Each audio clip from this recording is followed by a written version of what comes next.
When did you get home? Uh, Thursday morning. All right. So I'm not jet lagged anymore. I slept all day Thursday, so Not jet lagged, but like that's a lot of driving around in a hmm vehicle with instruments. Where yeah, where where did you come from? Where'd you go? Where did you all come from? over.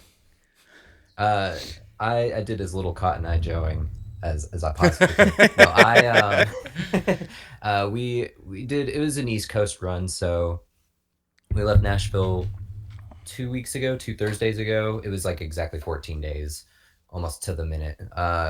We left from Murfreesboro, Tennessee, and then we went through Kentucky, Pittsburgh. We went kind of around New York. We played like 3 or 4 shows in New York.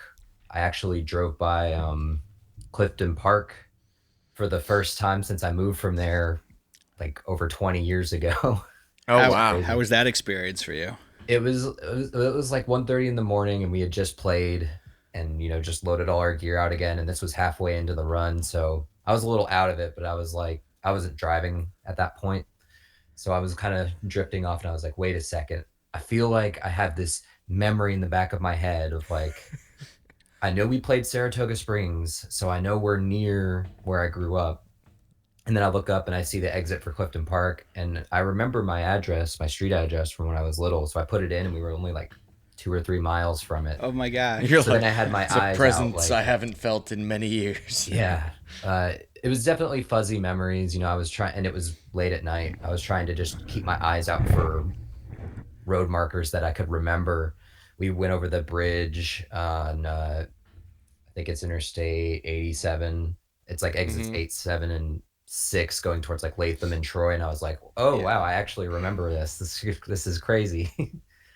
um, That's awesome. but then the tour kept going. We went up as far as, I think, Boston, and then we kind of worked back up the coast. We played in Chesapeake. We played a couple shows in North Carolina, and now I'm back home. Nice. Are How you how still long was in? that altogether? That tour? It was 2 weeks, pretty much exactly like this past. It was two Thursdays ago up until we got back really early in the morning this past Thursday. Yeah. Nice. hmm It was well paced out. We had a couple rest days in there, but I still slept all day Thursday when I got back.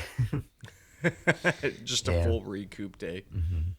Yeah. it really did. Like my whole body was just kind of like lead. I just kind of sank into the bed for a day, and now I'm back to business as usual in Nashville. Nice. What is hmm what's Well, business as usual? Just make more music hold and on. We should open up, and this will all be part of the episode. oh yeah, that's true. Like this is all part of the episode. This is why I keep him around cuz I just talk.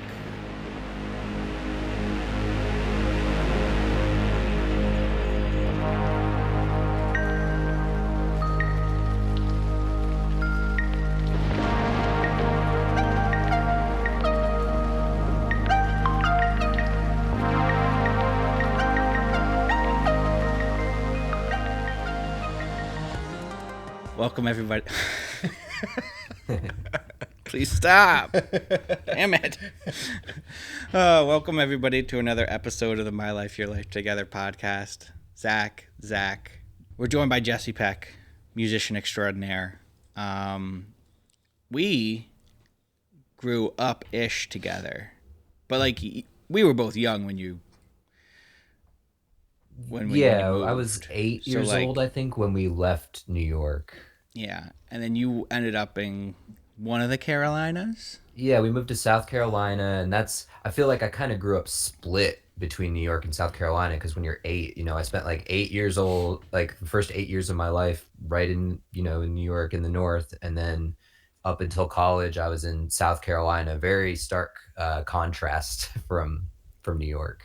Yeah, Nice. he was at Zach asked me. He's like, "Does this mean I get like a bunch of childhood secrets from you?" And I was like, "I don't think we were old enough to have secrets yet." I said, "The only thing I Yeah. remember is you guys being in the apartment behind RPI, and I think I recall locking you in a bedroom once, and and both of our mothers freaking out that they couldn't get into the room." So I asked him. I was like, so really, it's just gonna be stories of how you bullied him I growing up. didn't. I don't recall bullying him. Like he was like we were actual friends. Yeah. Yeah. Yeah, I have nothing How, but positive memories, but that said, they are very fuzzy memories because I was a small child. same. Like me and Lex went down to Nashville to see her cousin in 2017 or 2018, Mhm. and we got to meet up and have lunch. And my mom had found like an old picture of us, Yeah.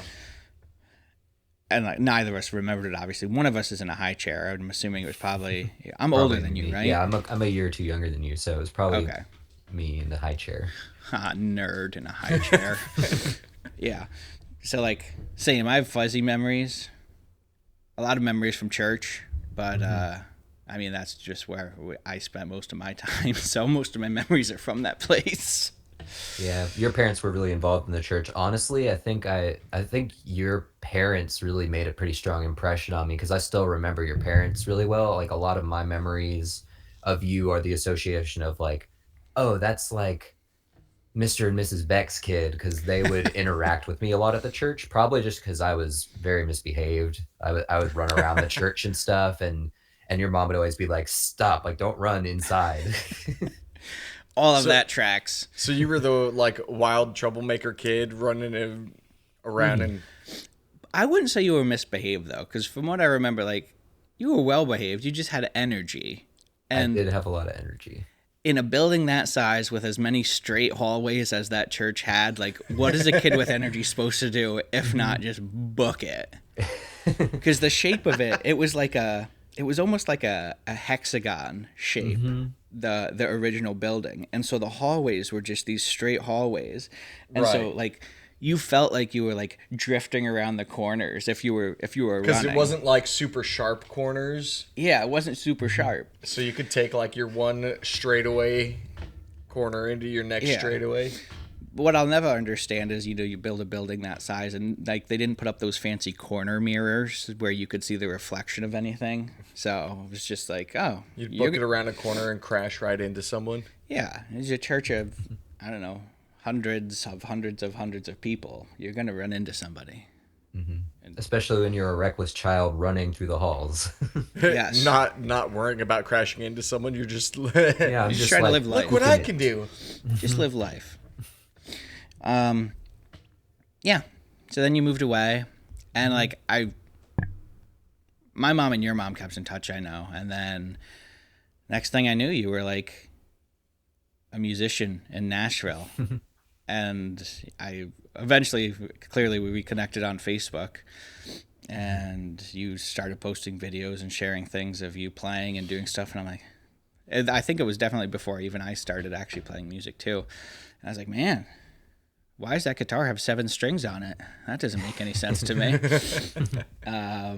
But yeah, I mean, we could literally chat about whatever you want, but like, I've enjoyed stalking your musical journey. And I'm one of those quiet weirdos on Facebook. Like I rarely post unless it's about the podcast now. But you just look and follow. I follow everything that's going on. And other if I have people's friends that lives. are doing cool things, like I'll look it up, and then like me telling you, your first 2 singles were awesome. Like I'm horrible at doing that. Usually I just listen and then I'll tell people about it here, but I won't post about it on Facebook or let the person know I actually enjoyed what they're producing. It's a me problem. I need to work on it. you're just a fly on the wall. I mean, that's what social media is kind of for, right? You just kind of put it out there, and you don't have to necessarily. There's a separation in the interaction where you can see what everybody's up to, but you don't have to. It's kind of like everybody's more connected and less connected in a way. Yeah, it's true. Because yeah, I'll do the same thing. I'll go on Facebook and I'll see what people are up to that maybe I used to regularly interact with them in my day-to-day life, but now we're either in different cities or we just don't walk, like we're not in the same circles anymore, but you still kind of get a window into their life, and it's an interesting like separate layer of connection. And yeah, I'm definitely curious what my musical journey would look like to you through the lens of just what I post, because I definitely don't post like everything. and I definitely post kind of out of necessity as a musician. Um, Social media, and I'm sure you've encountered this with your podcast, is kind of like a whether you want to do it or not, you kind of have to do it when you're Yep. trying to Yeah. get it out there. You'd rather Yeah. just do the thing, but then you have to like, oh, I have to make this thing to get people Yep. to check it out. Yeah. So we've actually had a lot of musicians on the podcast, Uh-huh. partially because it's, some that we're both musicians, we love music and we love talking about it. So what do you play? Yeah, I guess I can give a little background. So, yeah, because all we know is me running around the halls as a child here. So, so Right. so I moved to South Carolina when I was like 8, and aside from maybe some piano lessons in middle school, I wasn't really that involved in music until high school. I started playing bass guitar, Yes. because that was the gap that was needed in the youth group at the church I was going to. Spoken like a true bassist.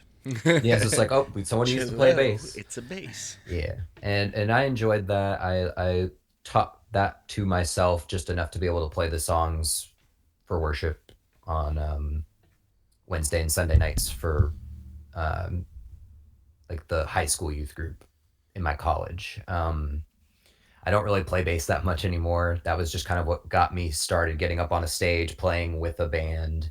And I Yeah. really enjoyed that experience, the experience of playing with a group of musicians, because, learning piano in middle school, it didn't really stick because I didn't really like that it wasn't a full song, like I would tinker around, and I kept kind of trying to teach myself things on the piano after I got lessons, but it didn't really stick. And then I moved from playing in my youth group to playing in the main stage on Sundays. Um, Still bass at first, and then went through a whole bunch of church dramatic changes. I'm sure Hmm. you've gone through things like that. Things change, Yep. Oh people yeah. leave, people go. There's always drama and stuff. That might be a whole other story. But Probably. yeah. But when that happened, they didn't really have anybody to do everything that needed to be done musically, and they were basically like, "You're gonna play guitar now." And all I You're knew, like, I guess I'm learning guitar. basically, because I was like, I know root notes. I don't really know music theory. I don't really know chords. I don't know the top two strings. I only know like the low four strings. Yeah. And just kind of put on the spot to start figuring out what I was going to do on this different instrument that made different sounds, and it filled a different spot in this musical conversation that happens in a band setting. Hmm. And I really just kind of tinkered and experimented with that throughout high school. And at some point along the way, I decided I wanted to go for it. I wanted to study it in depth, which in hindsight was maybe I don't know if rash decision is the right word. It was definitely like maybe like a pipe dream of like, I want to do this full time. Yeah. And I didn't really have the experience to go into like music school in a college and study it. Like, it's not like I was reading music or had much experience beyond the worship team playing just those kinds of songs. I didn't really know any Hmm. jazz or any classical music or anything like that. But my junior year, the summer before I would have had to audition. I got some guitar lessons, learned some classical, learned to sight read. Um, I auditioned for Belmont in Nashville, made it in by the skin of my teeth, was Oh probably wow. like the bottom rung guitar player in the guitar program the whole time I was in there, and just kind of survived music school just barely. But I learned a lot of good skills as far as music theory and a little bit broader of a perspective beyond just a single instrument, kind of some Right. arranging ideas. And it really sparked my creativity with writing music, which is probably my favorite aspect of music, is composing it. Mm. Yeah. Um, so that's how I got to where I am now in Nashville, basically, just from kind of like, oh, I'll try this. Like, I probably shouldn't, but I'm going to try it. I made it through. And now these days, I mostly play actually piano. I don't even play guitar that much after spending 4 years In studying a like guitar classical program. and Yeah. jazz. Yeah, I I was gonna play ask mostly the about keys that now, and that because, like, shift kind of happened. Uh, the main band that I started playing with while I was in school. You mentioned the 7 string guitar. yeah, I played with this band called Edge of Reality, yeah, and it's kind of like a fusion progressive metal band. You know, it gave me a chance to apply the things I was learning in school because Hmm. that's a genre that has a lot of different styles. The jazz background comes in handy, but also the classical. So we got to do some finger picking stuff. We got to do some extended range, low, 7th string stuff. Um, and and you get to write songs called like moldy banana bread exactly, and it's put them kind on of an album. silly. Yeah, you get to just kind of do whatever, and that was what I enjoyed at the time musically. Was like, all right, I'm gonna write these silly compositions and then figure out how I'm gonna put that onto an instrument, Yeah. That's really cool. and it was a lot of fun. And we kept doing that, playing shows, touring a little bit here and there as we could after I graduated. But eventually, everybody kind of started to go their separate ways and have different tastes develop, which we started it in college, so it makes sense that once you get out of that stage of life, you start to get led in different directions. And I had wrapped up too much of my musical identity in that project, and when it kind of fell apart, it helped me to reevaluate things, Hmm. and that's what led me to piano more so than guitar, because I realized Huh. that it better suits the compositional framework that I work with, the focus Yeah. on writing music. Guitar has its limitations, which obviously the piano does too, and the guitar can do things the piano can't. Hmm. But timbre wise and range wise, the piano is just more versatile. And I did technically start it younger, even though I didn't get into it at first when I was younger. Yeah. It still was more linked to my, I guess, my mental, the way I was thinking about parts and writing things. It just connected to my hands a little better. So Hmm. And I I, feel like playing guitar, and I've my wife plays piano. I feel mhm, like the piano is easy, like the layout is easier to mhm. understand and look at it and be able to compose, because sometimes on guitar, looking at your frets and your different strings, like it's harder to, at least for me, visualize where things are at in a song, or in a scale or things like that. Absolutely, because the guitar, the piano's linear. The guitar is kind of like 6 pianos next to each other, starting at different Yeah. points. Yeah. So it's Yeah, different that's shapes, actually a different fantastic way. patterns. It's different visualization and memory and like muscle memory that has to happen. Um, but It they both have their strengths, but it's definitely Yeah. easier to start on the piano for sure. It's actually kind of funny because, like, my wife and I, we both play on the worship team. And so there's been a time where I'm like, I actually don't know the chord shape for that. And my wife's like, oh, well, it's just like this note, and this note is the chord. And I'm like, it doesn't work. That's not quite how it works on the guitar, babe. Like, Hmm. It can, but that takes a lot more work to get to that point. yeah. I'd say that was the one thing, well, not the one thing. One of the big things I got out of studying guitar in school, in music school, like more in depth, was the ability to understand how the fretboard is laid out.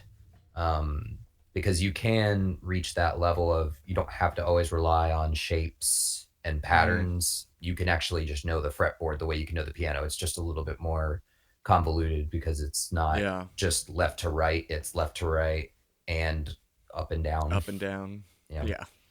Or you can play the bass, Hmm. and a trained monkey named Zach Beck could do that.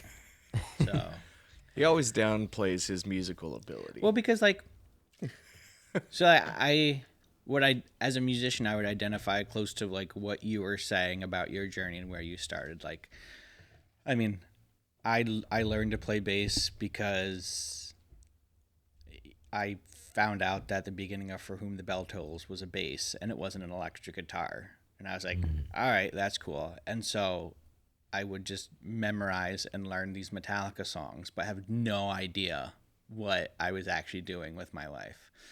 And then we needed a bassist at church, and my friend was the worship director.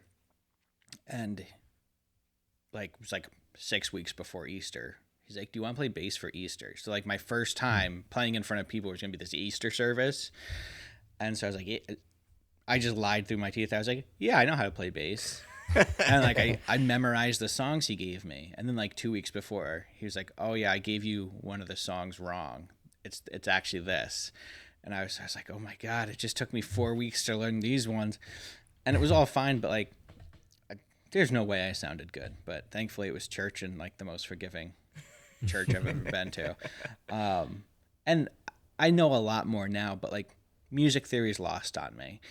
Figuring out what goes where for what reason is lost on me. I enjoy writing lyrics for songs.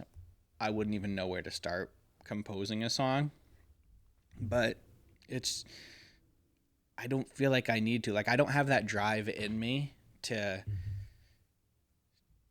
produce a song by my own, if that makes any sense. Like to come up with chord structures or what sounds good where. Like that's it's not for me. Mm-hmm. I enjoy playing it though, and I enjoy Yeah. playing it with other people. And that's why it's important to have people like you who enjoy the composition aspect of it to be like, Mm-hmm. this is what's in my brain, and then we're going to try it. Mm-hmm.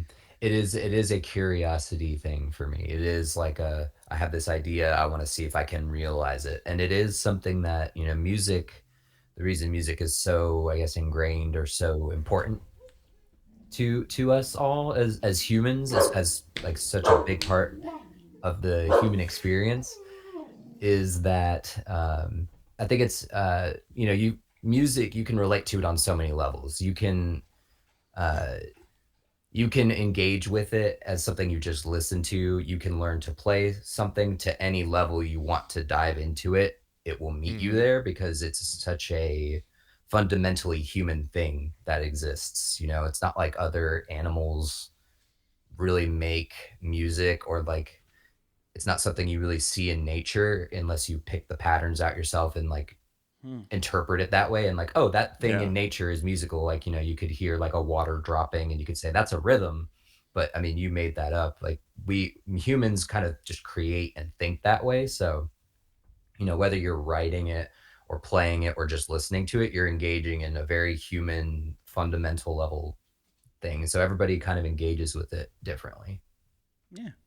And not to skip over other bands or even Flummox now, but like, is that what kind of spurred you to do your own solo project? Is just this experimental curiosity? It is, because I think that really the first way I engaged with music was in that curiosity mindset. Because I remember even before I took piano lessons, just growing up, having little, toy, like, you remember the little, like, toy plastic xylophone thing with the little Yeah. Oh, colored yeah. keys? We still use Mm-hmm. it on the worship team. That's That's actually what creative. he plays now.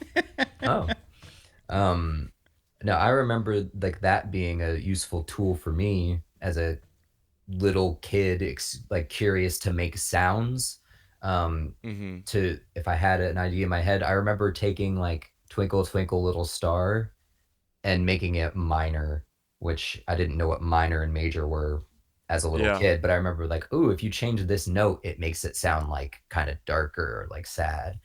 Um, so yeah, so that's always kind of the direction that I've come at music, is curiosity. And it's great making it in a band context because that's when your creativity and your perspective meshes with others. And I'm sure you experience that when you play on the worship team, even though you're in your lane and you're not thinking about the music theory, you're not thinking about writing anything, you're still contributing to a bigger musical context. Mm-hmm. And that's a beautiful thing. And the reason that I have taken, I guess, a step aside or beyond or different from that and done my own thing as well is because there's some ideas I have that are just not going to be conducive to either playing live or to playing in a band setting. They're just ideas I have in my head, and I just want to see how those sound as well. Yeah. Yeah.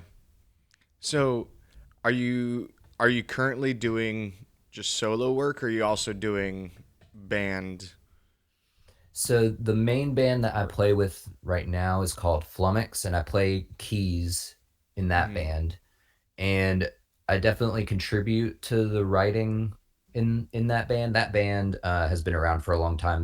I joined 4 or 5 years ago, and they already had a lot of songs written, but they didn't have keys. So I was able to come Okay. in and just be like, well, I'm going to add whatever I feel like fits the stuff Yeah. that they already had written.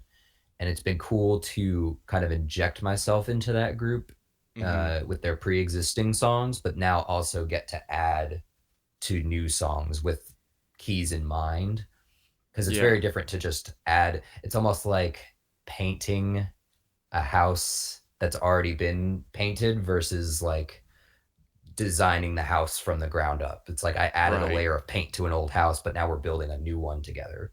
Mm. Yeah. um, That's cool.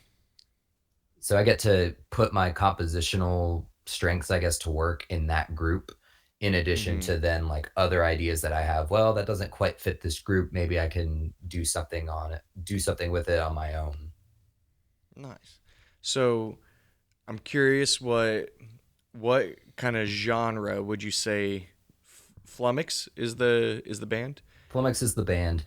Yeah. Uh, we kind of like the whole edge of reality thing, and like Zach mentioned, moldy banana bread and just writing silly stuff.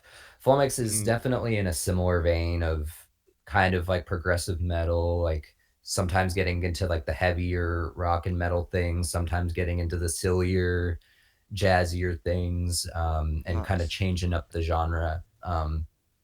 I think the term that our singer came up with for it is genre fluid, because not just about it's not just about you know uh, writing a bunch of different stuff. It's about changing it up in a way where it feels like it was supposed to go there. Like, Hmm. oh, I wouldn't have expected it to go from this really heavy thing into this like jazz thing all of a sudden. But Yeah. like when it happens, it doesn't feel unnatural. That's cool. Mhm. And then your solo stuff, what kind of genre would you say that is? What kind of direction are you going with that? The stuff I write on my own tends to be a little bit more chill, like electronic ambient. I think I take a lot of influence from video game music for my Hmm. own stuff. It's kind of got this like it could be a background thing, but if you listen to it, it's got some cool details and cool sound effects and stuff like that. Nice. If I ever travel in a spaceship in space, Harness the Abyss is what I'm going to be listening to. Because Is I that Yeah, I definitely go for a spacey vibe too. I'm glad that you said that. when I heard the when I heard the first song, which I feel like an idiot because now the name is escaping me. What Rain song came falls in? faster. Rain Falls Faster. Oh my god. Yeah, because that's so hard to remember. Three of the first words you probably learned as a kid. I can't remember. That's great. Like I heard it and it's like, what is this? What is this doing to me? Because I love music like that. I just absolutely love things that are out of the mold of the Nickelback mold. Not that I'm hating on Nickelback. Listen, I'm a lot in high school. It's fine. Um, but like when I was listening to it, I'm like, man, I feel like I'm like high above the earth, just kind of like floating, and I can see everything below me. It was, yeah. And then Seeth came out yesterday, Mm-hmm. and that was like totally different, but it also made me feel almost the same thing, which was fun. Um, because like I can't remember if I've talked about it on a podcast before, but like I I love listening to like international bands. Like there's one from Sweden called Wintergatan, which I mean they're fairly popular-ish, but like they'll do live shows and play a typewriter in the middle of the song just to Mm-hmm. for like a different sound, and like their lead singer is the one who built the marble machine that plays all the different instruments just by cranking the handle. Mm-hmm. Yeah. And so they just like, I just like things that make music that don't, what? I thought you were going to say something. Oh, I am, but okay. I have a story after your...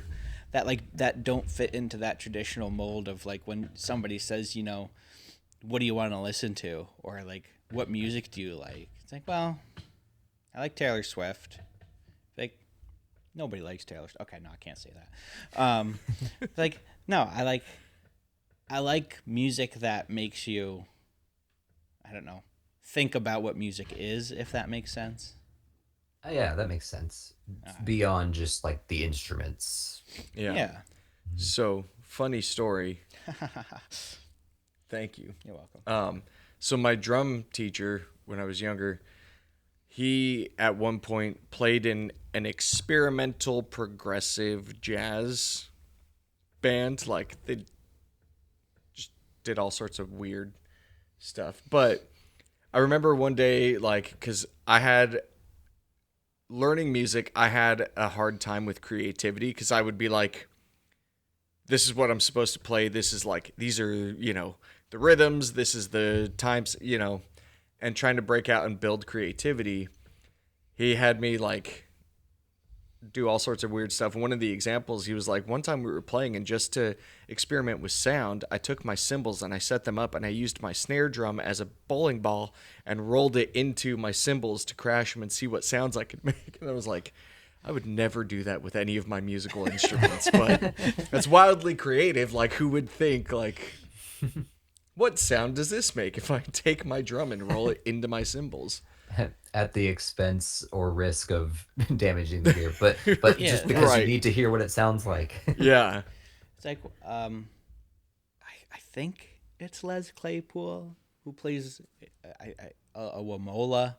I can't remember if he made the instrument or not, but it's basically like, I think it's two bass strings that he attached to like basically a broomstick that goes into a box, and then he hits it with a drumstick. It's brilliant. That's, yeah. I would never even No. think to create something like that. But so before we started the episode, you were mentioning, right, you went on tour. That was with Flummox. Yes. Nice. And you just got back from your tour. How often do you guys tour? Do you guys have like albums out? Yeah, so we tour. I think this is probably like our like seventh or eighth tour since I joined about 4 or 5 years ago. So like roughly 2 a year or so. Okay. They're not always like we just did a 2 week run. Sometimes it'll be as short as 4 or 5 days. Sometimes it'll be more in the 10 to like 14, 15 day range. I know we're trying to do a longer one this fall and try to go a little bit more west, because we've played a lot around the East Coast. We've never made it to the West Coast, but our goal is to make it out that way soon. But we have a couple albums out, a couple that either existed before I joined or were like almost done. Like I think when I joined, they were about to go into the studio for an EP. And so I auditioned with 2 old songs that they play live. And they're like, great. We're about to record this album. If you could learn it real quick, if you want to come, if you want to record, if you want to be on it, cool. I mean, and they were like, if not, no pressure. But I was like, okay, like I'll see if I can come up with some keyboard parts for it. Cause again, they didn't have keys before I joined. So Yeah. they weren't written with keyboards in mind. And I kind of added that layer in myself. So there's a couple releases that either have no keys, or it was somebody in the band way back that just added some before I was in the band.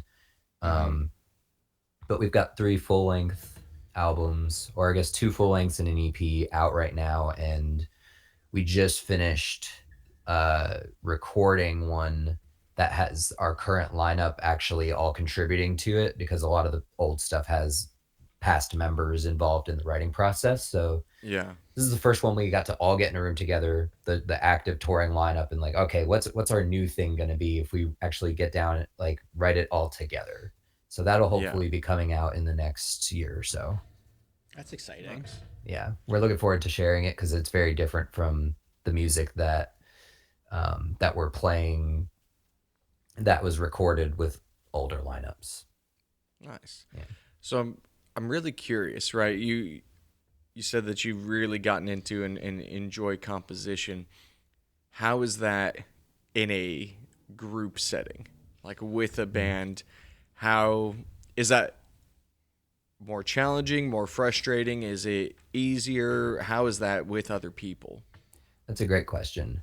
I think that composition thrives on, like, I think the reason that so many, you have some solo artists here and there, but even people like you mentioned Taylor Swift. Taylor Swift writes some or maybe most of her stuff, but she also has other writers and producers that contribute to her songs. It's Yeah. Right. always going to be somewhat of a collaborative effort, I think, 9 times out of 10. And Mm-hmm. there are benefits and there are also, some struggles or challenges with it. And it really depends on the chemistry of who you're working with. Yeah. Um, I prefer writing with people most of the time because I get kind of an option paralysis. When I'm writing by myself, I can do whatever I want. Yeah. And when you're writing with a group, you have some parameters to work with. Like, all right, this is the Yeah. instrumentation because this is the band that we're writing for. And, you have to think about the limitations of everybody in the band as players. You have to think about everybody's different tastes and, musical tastes and influences. And Mm-hmm. those usually come together to give you, like, if I can write something probably more like naturally if somebody comes with me like, hey, here's this riff I came up with. I could probably bounce ideas off that faster than if I think of an idea in my head and I'm just like, I can do whatever I want with that and it's just me. It's going to be harder for me to like get that idea rolling into something bigger because I don't Yeah. have that context of that group to help. Obviously, you run into dynamic, like personal dynamics sometimes where you might have creative differences or disagreements. I think that's why a lot of bands either change lineups or call it quits or change their name and get like a new member. Like people work together differently depending on, um, again, their background and their influences, and then also like the limitations of their playing ability as well. So yeah, I enjoy writing with Flummox. It feels a little, there's more momentum behind it than when I'm writing my own stuff for sure. Um, so yeah, I guess that That's awesome. is that. I kind of feel that a little bit. I mean, we've had a few songwriting sessions with a few members of our worship team recently, just because we wanted to start seeing what we could do essentially, and like I've heard from other people in the area or whatnot, like how difficult it is when you go into like a songwriting session, and so like it's been super helpful that we've all known each other for I don't know 8+ years minus the people that married into the worship team, if you will. That's me. Yeah, but like we all get along and stuff, and then like we'll start, and then I have this thing where I get these thoughts in my head, and then I'll just start rhyming things, which I don't want to do. And then the next thing I know, I have like a verse, chorus, and another verse that all rhyme with each other for Sounds zero like Dr. reason. Seuss. Yeah, it's exactly like Dr. Seuss and our worship director's like, okay, I like the message of that, but what if we change the words so we're not, making children's nursery rhymes? And I'm like, that's perfect. I think this is my role. I'll come up with ideas. I'll get the message to where it needs to be, but then you guys just like putz around with the words and the grammar, and you can make it work that way. And I'm fine with that role. Okay, it doesn't always happen that way, but a lot of the time, Yeah. he knows he's there. He I was watches gonna me. say, I feel like so far I've had good luck with writing the riffs or the chord progressions for most of the different sessions, just playing around with progressions. And I'm not good with words, so I'm like, y'all say what you want, and I'll play around with progressions and find cool sounding stuff. But So it's been fun. do you write so you meet up, do you have like your instruments on hand and you kind of jam out ideas, or is it more of like a brainstorming, like, all right, let's think about this kind of thing? So we'll have like I'll bring my guitar, and then so far we've always had a piano there Mm-hmm. at whatever house we're at, and so we'll kind of play around with guitar and piano while we also play around with lyrics and message and ideas for like what we want to, the vision that we want for whatever the song is that we're trying to create. And it's still new, so each of the sessions we've gone into with at least an idea. Like the first couple sessions was, Zach had just like this short tag that he threw onto a song, and after the service I was like, is that an actual song or did you just come up with that? He's like, oh no, I came up with it. And I was like, cool. So we went into the writing session with, these seven words essentially. And then you put the 7 words out to, the 5 of us that were there, 6 of us that were there. And then we all came up with something different. And I mean, if you have 6 ideas, there's going to be good ones and there's going to be bad ones. But my favorite thing to watch happen is watch the bad ideas trigger something in somebody else that comes up with the better idea. Yeah. Because that's what collaboration is in everything. Like you can't be, I don't want to say you can't have self-esteem issues, but you got to have the self-confidence to be like, hey, I'm thinking of this. What do you think? Be like, I'm not feeling it, but it made me think of this certain progression. It made me think of this certain lyric. Or what if and we then, change it just a little bit this way? Yeah. And then before you know, something ugly births something beautiful. Mm-hmm. Yeah. So that's my favorite part. But yeah, so far we've always had an idea. It was kind of my idea to start the songwriting group. And so I try really hard to be prepared and be like, not just show up with nothing. Like I'll open it to the floor, be like, if you guys have something that you want to bring, we'll work on it. If not, I mean, I've been thinking of this for years. So my notes in my phone are full of full songs. Yeah. Full songs. Yeah. Like I've written full songs and stuff, but most of them are, a few lines here and there, but I think I have like 3 full songs in my notes that I've putzed with over the course of the last couple of years. So we'll always have something to work off of. And then like even one of the first ones I shared a song that I had written, and I was like, I am under no disillusionment that this is a perfect song and like this is what's going to be out there. But even if you just take a verse or part of a chorus and build off of it, I'm perfectly fine with that.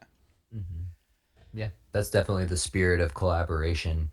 Yeah, and I think that's actually something that outside of maybe a context like what you described, where you have a group of people that have a really good chemistry, that have known each other for years, and kind of have that mindset of coming at the collaboration from the idea that ideas are kind of just free flowing. I think that some musicians that get full songs in their head, when they get the opportunity in a band setting to present that idea, they might have a little bit of that illusionment, that kind of like, y'all are gonna play this thing I wrote. Yeah.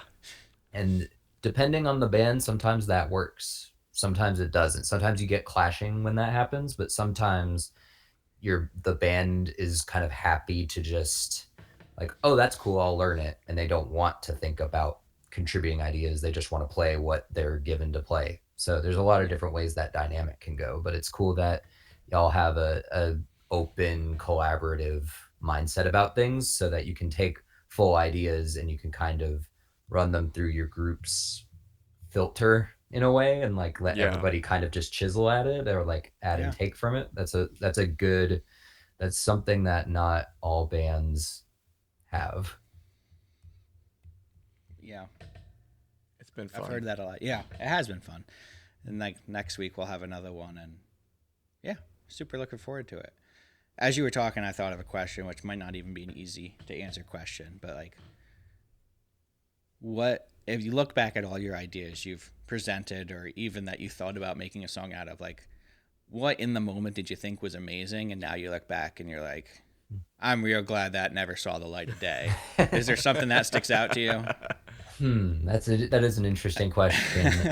There's a couple different ways I could go about tackling that question, because there are some songs that, you know, even with my old band with Edge of Reality, where like I hear them and I hear a younger, less developed version of myself, if that makes sense. Okay. Yeah. Like even with the ideas being bounced off people, something still made it through that. When I look back, it's like, I could have like thought that through more. I could have developed it more. And it's and I don't know if you've written enough songs with a group or put enough out there to have this perspective.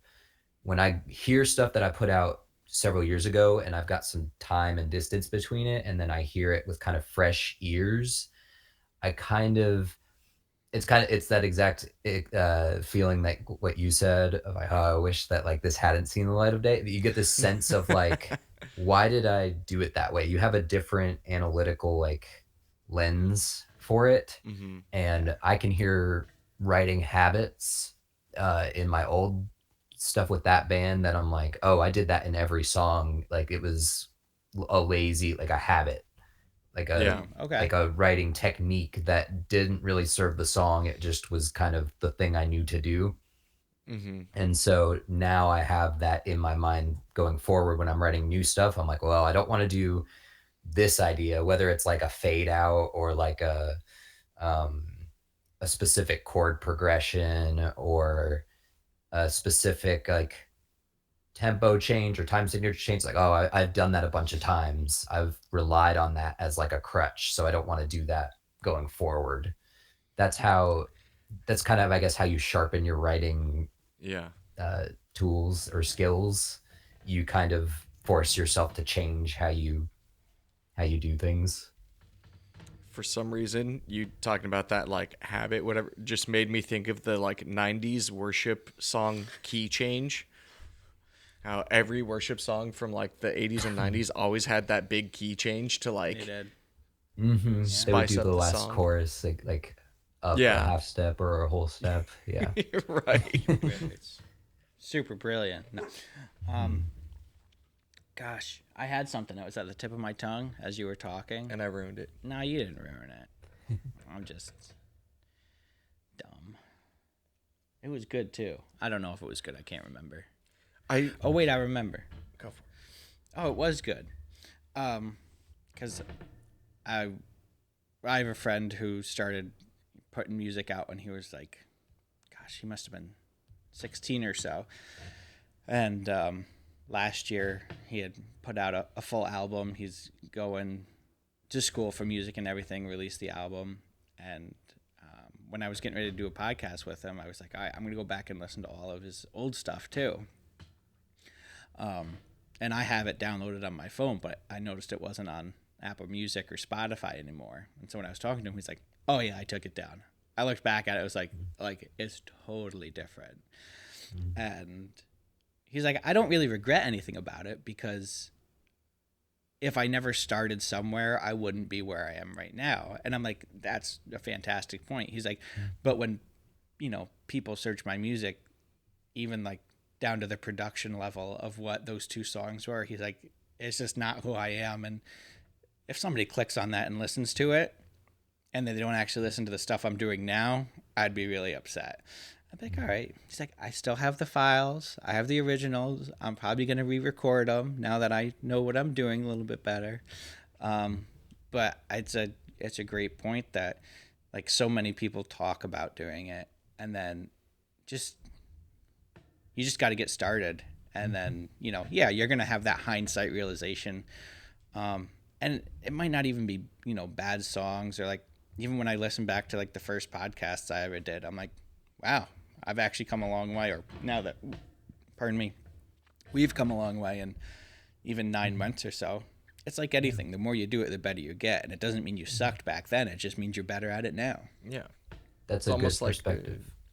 like a developmental you develop your skill, and almost like the term that popped into my head was like a musical maturity, right? Like you develop skill and maturity in whatever you're doing, and understand it better and how to do it better and gain more skills. Like, you know, when you start as the garage band when you're 14 and you barely know how to play your instrument and you've got like 3 chords, as opposed to when you've graduated, you know, a music school and know theory and all that stuff. Like, yeah, big difference.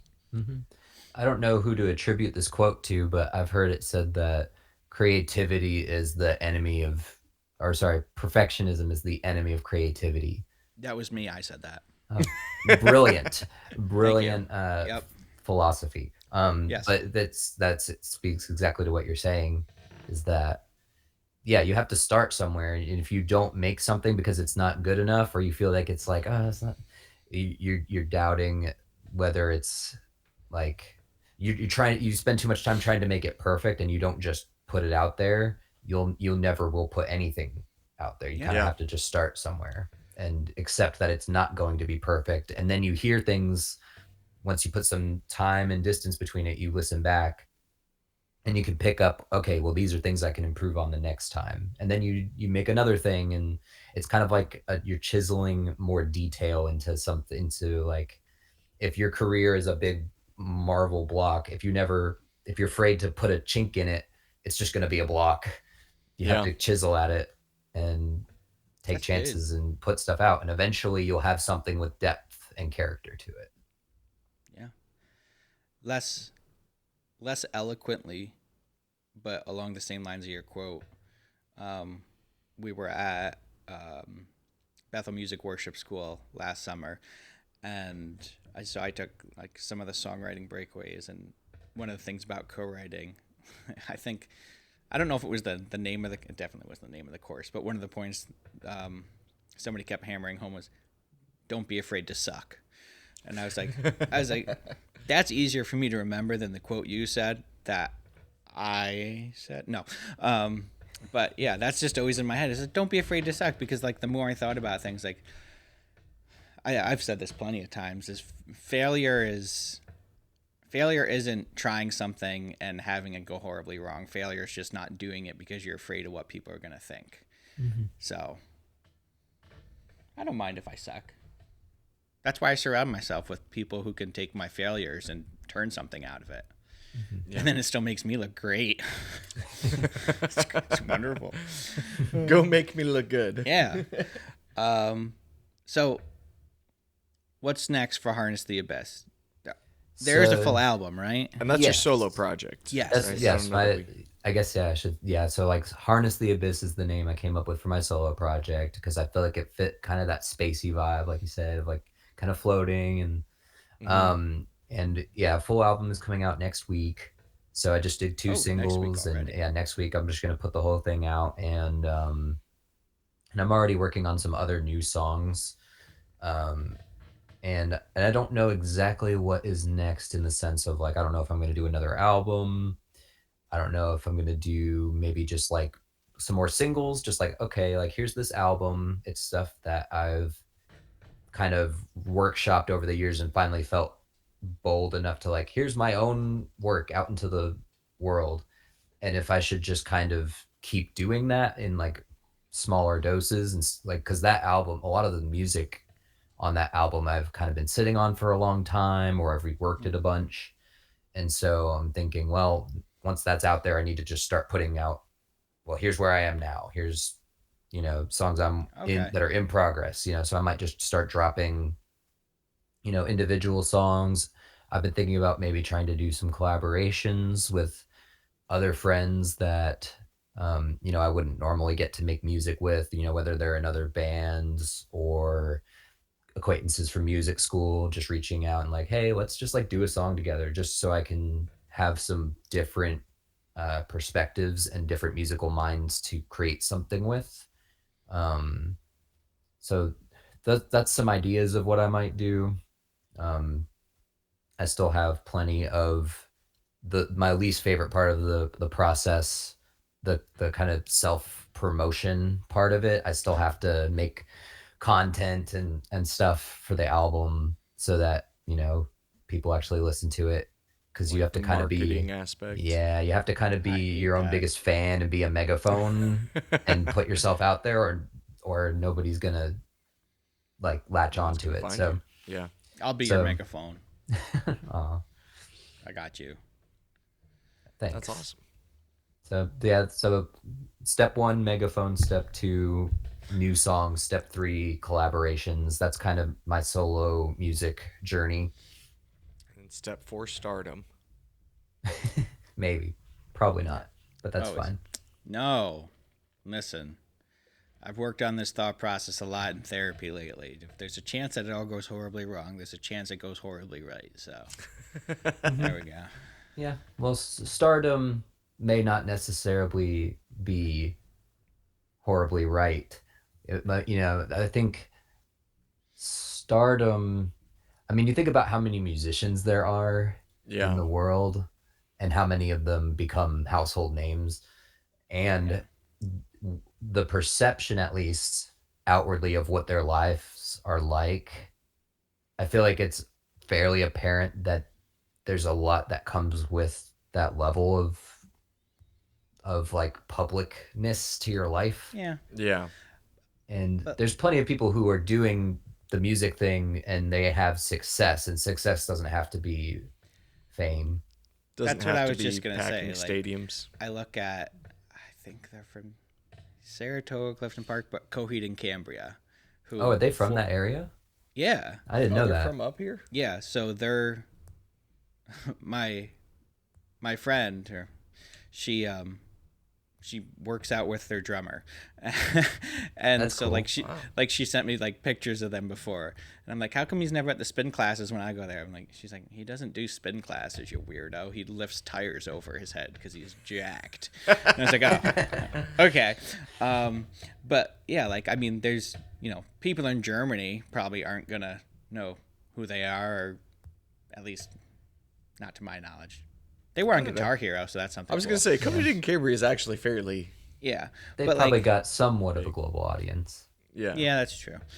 But like you said though, there's people that have a great deal of success that aren't common household names, but it's what works for them and it's what they want out of it, to do, you know, do something you love and make a living off of it without having to, you know, hop on a tour bus or Worry about paparazzi. Yeah. Tabloids. Oh man, I think if I ever win the lottery, I'm just gonna find like local musicians and start following them around with cameras. I'm gonna be the worst human in the world. If you win the lottery? Yeah, because then I wouldn't have to work, and then I can just follow them around.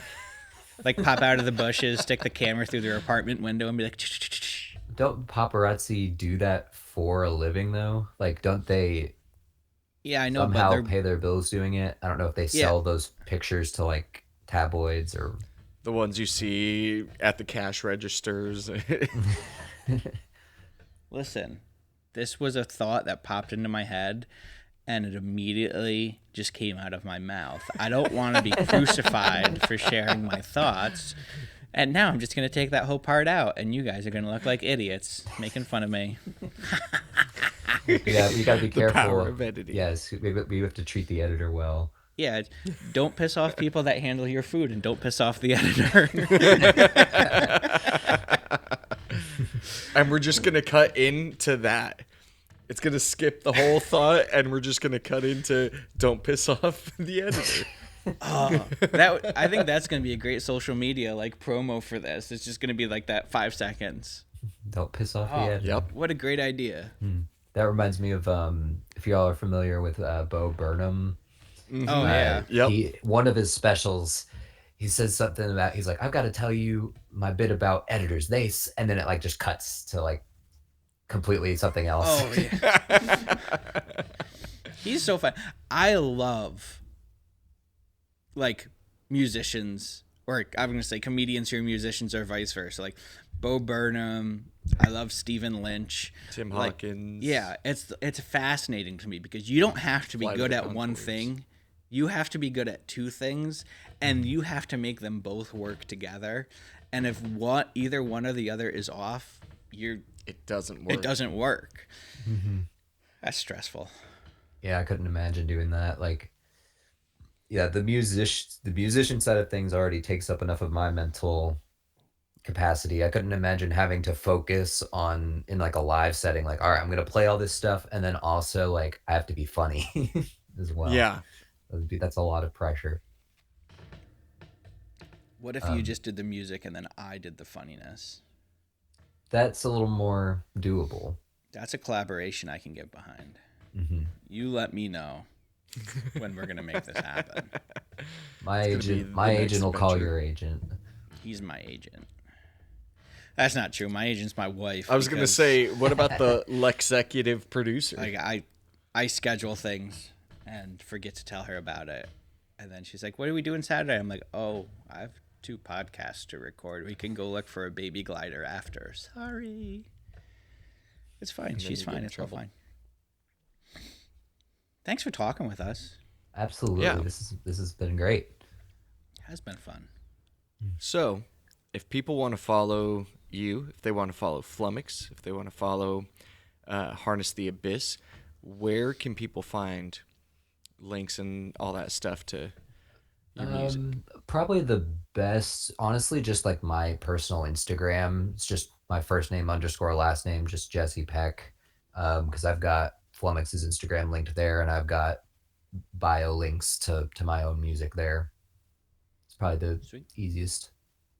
Oh, nice. And then do you guys have like merch? Obviously, you have albums out.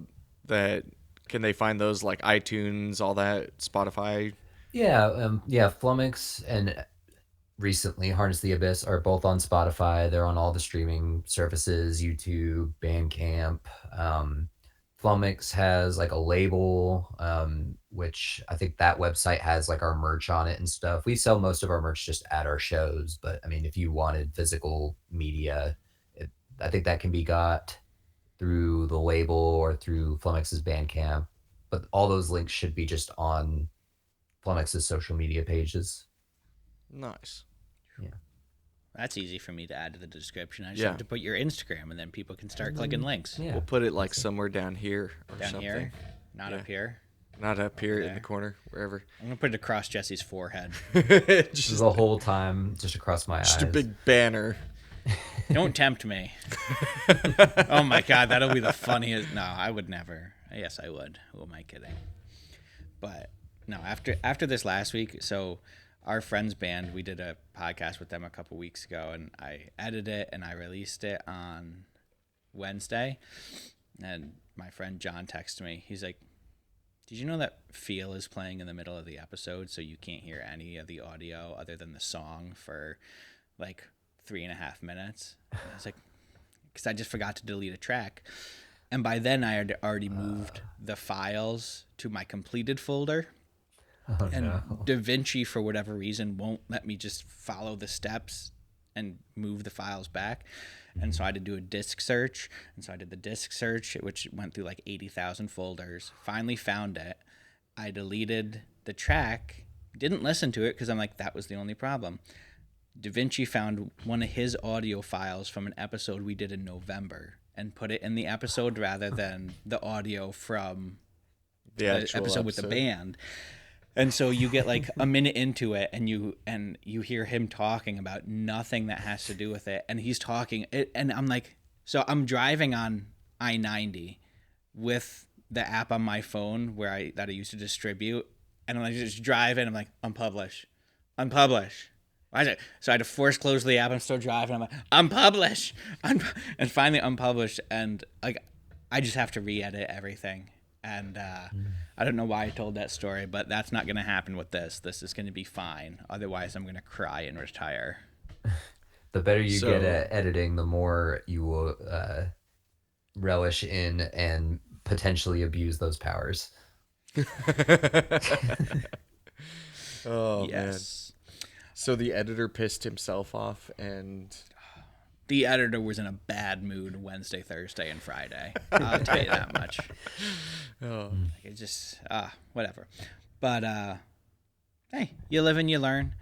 And thank you for taking your time and doing this with us. I mean, it was fun to chat with you and go over things. And I'm going to keep listening to your stuff and keep sharing it with all my friends up here. And everybody watching and listening, go check out Flummox and Harness the Abyss.